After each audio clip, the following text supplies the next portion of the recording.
A president is gone, but Venezuela is not free.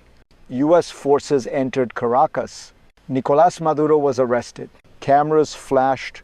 The world watched, and yet power did not collapse. It paused.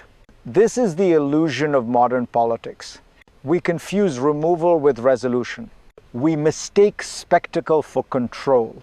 I'm Fareed Zakaria, and today I want you to look past the headlines. María Corina Machado says her coalition should lead Venezuela. She claims a mandate. She speaks of democracy, of prosperity, of the rule of law. But here is the fracture. The same US president who ordered Maduro's arrest refuses to back her. Donald Trump says she lacks support, lacks respect, lacks the power to rule. That contradiction is not accidental. It is structural. If you want to understand what happens after a regime falls, stay with me, because Venezuela is about to teach us a hard lesson. Before the future begins, one word must be confronted: legitimacy, and that is where the story truly starts. What you are witnessing in Venezuela is not chaos. It is a collision of claims. On one side, María Corina Machado and her movement.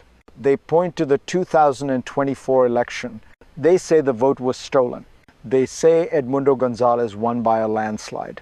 They say the people have already decided. On the other side, Delcy Rodriguez, sworn in as interim leader, backed not by ballots, but by institutions that survived Maduro. The security forces, the ministries, the machinery of the state, and hovering above all of it, the United States, the actor that removed Maduro, but refused to anoint a successor. This is the central tension. Elections create legitimacy. Institutions enforce power, and rarely do the two align cleanly after a regime falls. So the question is no longer who won. It is who can govern, because revolutions do not fail when leaders fall. They fail when authority fragments. And that fragmentation has a history. To understand it, we need to step backward before we move forward. To understand this moment, you have to step back. Not weeks, not months, but years. Venezuela did not arrive here overnight.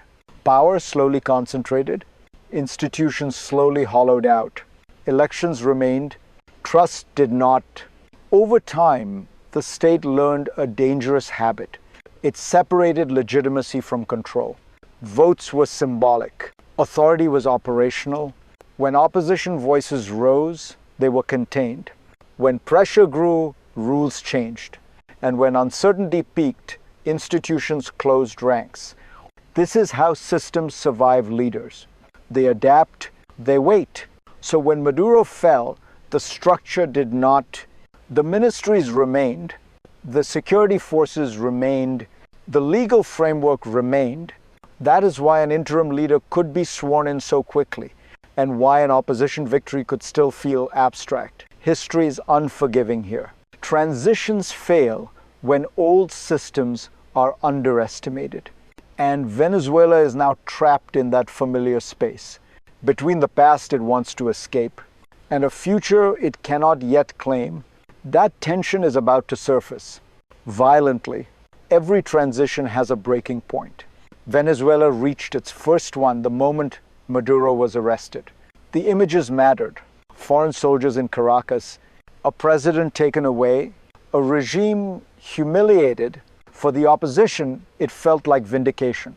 Years of protest, years of exile, years of silence. But for the system, it was a stress test. Power vacuums are not empty spaces. They are battlegrounds. And the moment Maduro disappeared, competing forces rushed in. The opposition spoke of democracy. The interim government spoke of continuity. The United States spoke through action but not endorsement. That ambiguity changed everything. Because in politics, uncertainty is not neutral. It favors whoever already controls the levers of the state.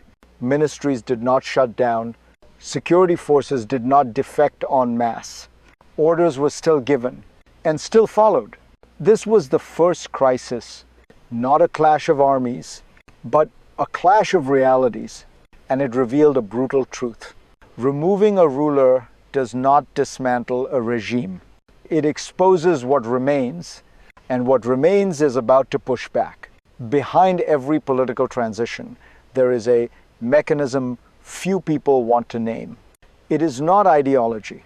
It is not elections. It is not even leadership. It is control. States are systems.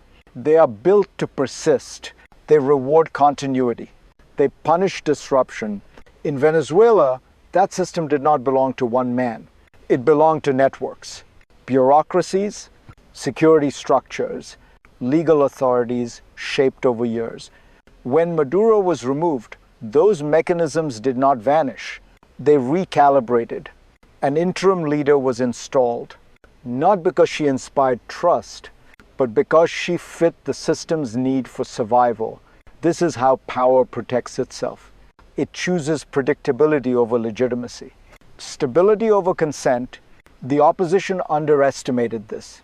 They assumed victory was enough. That moral authority would translate into command. History suggests otherwise. Systems yield slowly, and only under pressure they cannot absorb. Venezuela has not reached that moment yet. But the tension is building, and when systems feel cornered, they do not negotiate. They harden. The second crisis did not arrive with tanks. It arrived with silence. No mass defections, no dramatic declarations, no clear handover of power. Instead, the country entered a dangerous pause.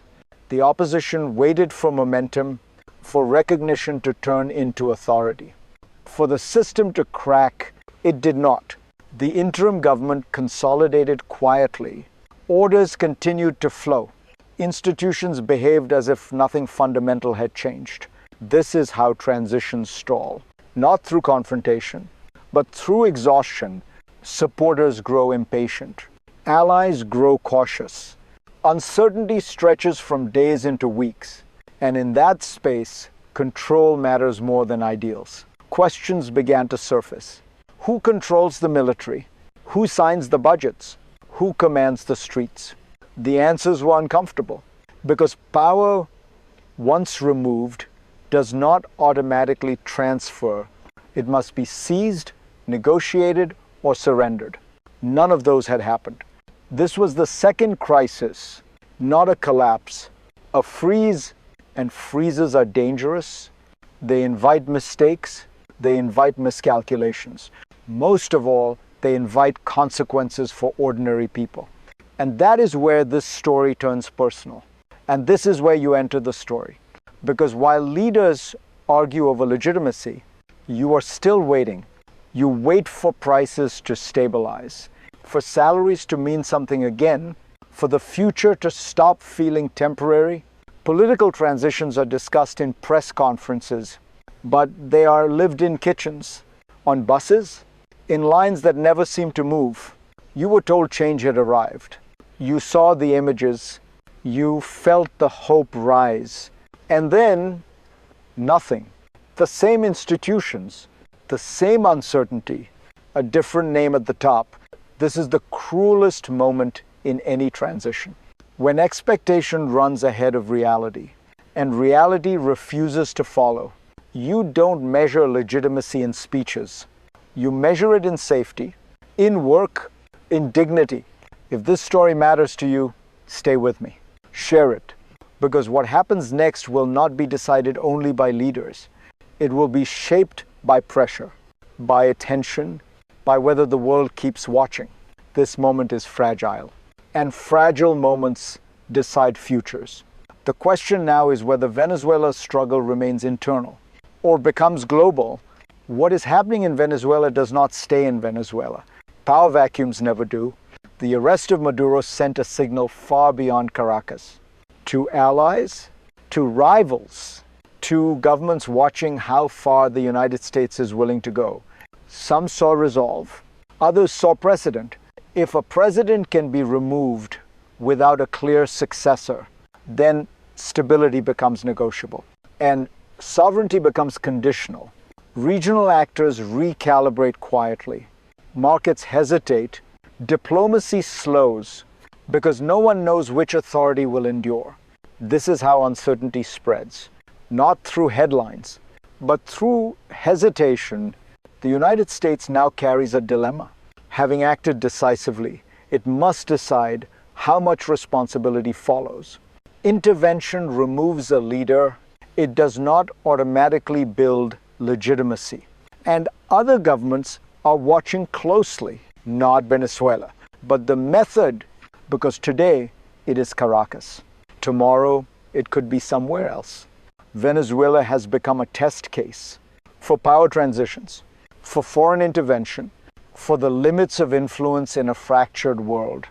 And the outcome will shape more than one country's future.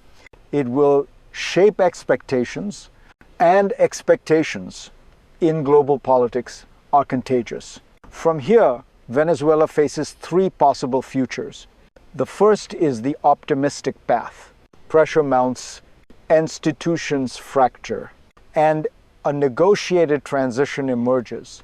The opposition gains authority, not just recognition, but control. It would require alignment inside the military, inside the bureaucracy, inside the state itself. This is rare, but not impossible. The second path is more familiar. Prolonged ambiguity. An interim government governs without trust. The opposition claims legitimacy without power. The country drifts. Life continues. But progress stalls. Hope decays slowly. This is the most likely scenario because systems are designed to endure uncertainty. The third path is the darkest. Escalation. Protests harden. Repression intensifies. External actors double down. Mistakes compound. Miscalculations multiply. And the cost is paid by civilians. History warns us here. Transitions do not fail loudly at first. They fail quietly. Then suddenly, which path Venezuela takes will not depend on rhetoric. It will depend on leverage, on who controls force, on who commands legitimacy, and on whether those two ever meet. And that brings us to the final question. What does all of this actually mean? Venezuela's story is not just about one country. It is about a truth modern politics keeps revealing. Legitimacy without power is fragile. Power without legitimacy is dangerous.